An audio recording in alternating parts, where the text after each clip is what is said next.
DRPS2. Maring Joanne, Tena, may uplaninis ng purok natin. Nakahanda ka na ba? Ay oo, tungat pababa na ng hagdan.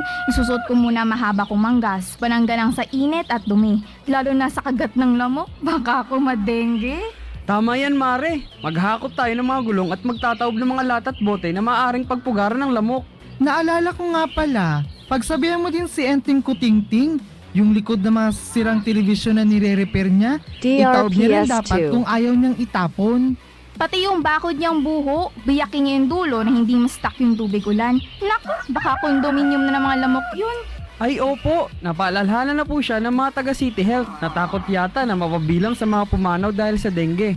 Balita nga walang bata o matanda sa dengue. Pag nakagat, napabayaan, di nagpagamot, kamukat-mukat, tepok!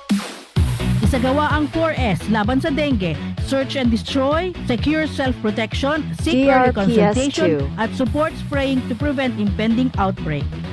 Ang paalalang ito ay hatid sa inyo ng City Health Office, City Mayor's Office at City Information ng Pamahalang Lungsod ng Puerto Princesa sa pamumuno ni Mayor Lucilo R. Bayron.